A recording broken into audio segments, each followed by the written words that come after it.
All right. Hey, Kim Blair here. And I was chatting with a friend of mine the other day, and she's a school teacher, and she shared some interesting things with me. And I thought that we would do a little interview here on Zoom, and I could share my learnings, or she could share her learnings with what it's like to be a teacher during these times where we're staying at home and we're using virtual tools and those types of things. So I'd like to introduce Hayley Filegar, Ms. Filegar, to the third grade students over at EK So Hayley, thanks for coming and joining me today. Yeah, thanks for having me. I'm excited. This is awesome.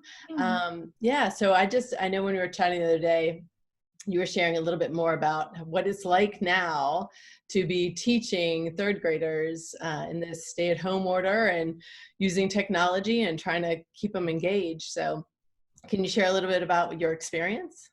Yeah, so it was definitely a tough transition. Durham Public Schools is a very diverse community, like a community that's very diverse. And so our students, especially when you think about access to technology, it's very different kind of across the board.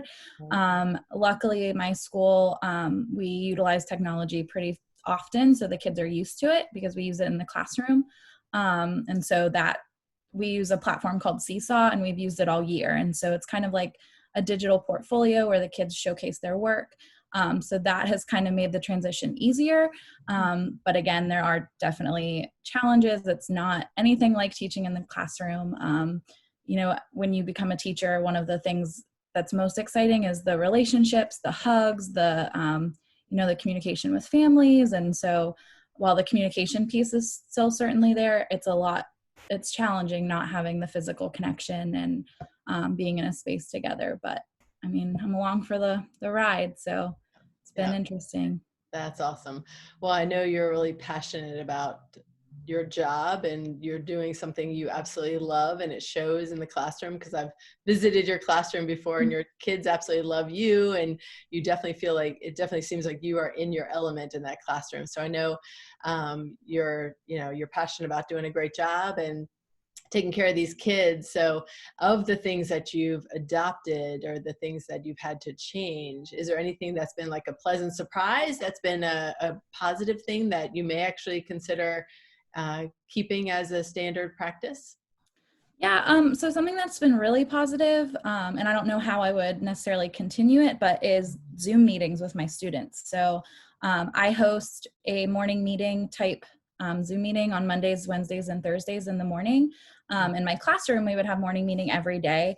And I've had parents request to have it every day, but I don't want to overwhelm. So the 3 days a week has been going really well. I've been getting phenomenal turnout for those. So I have 20 students in my class, and I average about 15 to 17 students every Monday, Wednesday, Friday for those. Wow, So that's great. that's been amazing because it's great for me to connect with the kids. It's good for the kids to connect with each other. It's really just a time we do a lot of reflection. Today, for example, we did like a temperature check where the kids gave me a 1 through 5 on their hands just to tell me how they're doing. Like a 1 was like, I'm really struggling. A 5 was, I'm doing great. Just to kind of grasp where they are. And then kids have the opportunity to, kind of share, to go a little deeper if they want to. It's been nice because it really is like the classroom meeting that we would have when we were in school. So it helps kind of I've gotten a lot of feedback about the consistency and, the kids really look forward to it. I really look forward to it. I think it's definitely my favorite thing about the distance learning, just having that like face-to-face time, because I think that's super important. So I've loved having this as a tool to really connect with my students in that way. That's wonderful. That's Yeah. awesome. Yeah, and even just that one-on-one time and just to see each other's faces. I know I appreciate that with my friends or family, Mm-hmm. because I haven't been able to see them in person. There's this emotional connection when I actually see their face that, Mm-hmm. being able to touch them and hug them is another thing, but whole nother level, but the face definitely helps, I've found too. Yeah. Yeah, good. Is there any one thing that really stood out as, gosh, this is super difficult, that really has been a challenge for you, that maybe early on that you've figured out a way to overcome it, or something that you're still you're ready for that part to be done? Yeah, so I think kind of in general, like when we started, so back in March when this whole thing started, we had like a spring break kind of before we jumped into this new idea of distance learning. And that those first 2 weeks, I had a lot of engagement online. So not only were kids coming to my morning meetings, but they were also doing their assignments on Seesaw. And so um, the distance learning that we're doing is optional. So students don't have to do it. It's not required. You know, the focus is really social emotional. How do we support these families? What do they need? Making sure they have the resources that they need, promoting the amazing community organizations like Feast that's happening right now to feed the kids. So that's been kind of the goal.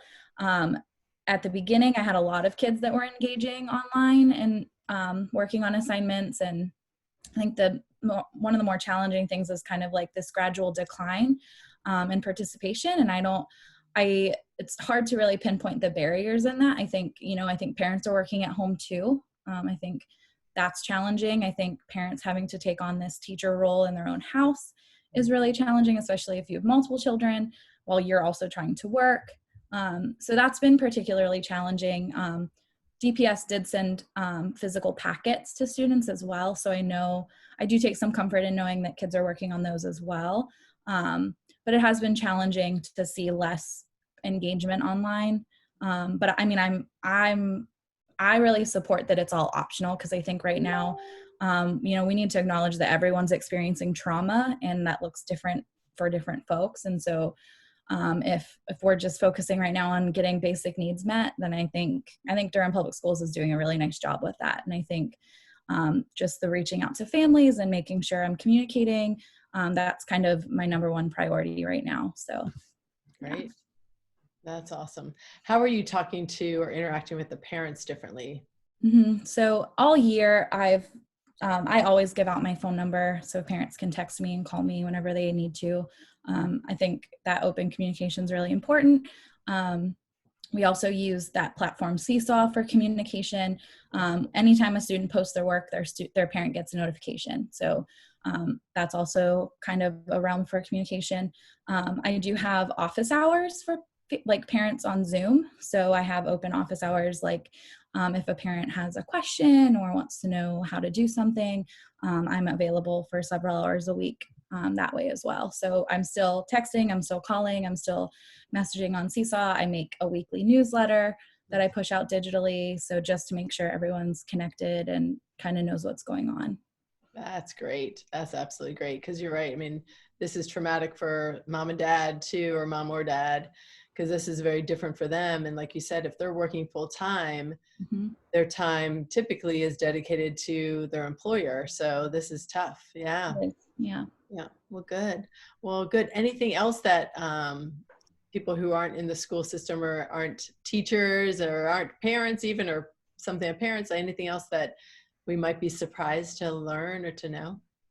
Not necessarily surprised, but like I'm struggling with this time right now because I mean, I love teaching, I love being in the classroom. And so I think just giving everyone grace and just acknowledging that everyone's doing the best they can right now. Like everyone's giving it what they have. And it's such an unprecedented time. Like we can't compare it to anything else in our lifetimes. And so I think just really acknowledging like everyone is going through this thing right now, right? And everyone's processing differently.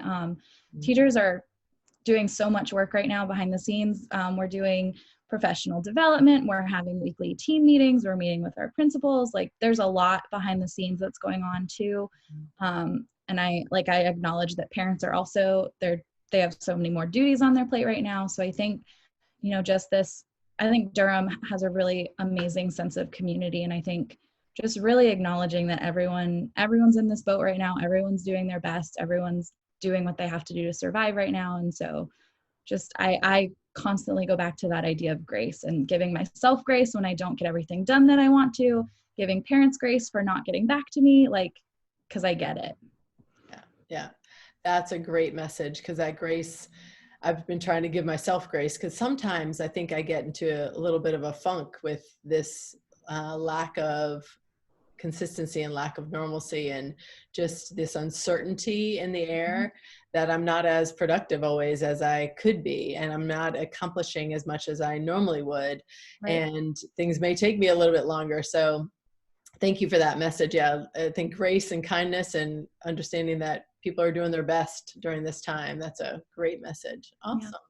Yeah. Well, Hayley, thank you for your time today. I appreciate Yeah. it so much, and keep up the great work. Thank you. And I appreciate everything you do for the students. And I'm proud to have you as a friend. And I know you're a committed, passionate teacher, and you're such a great role model for me and others. So thank you for that. Thank you for having me. It's been great. Definitely. All right. Well, we'll talk to you real soon. All Bye right. now. Thanks, Kim. Bye. Bye.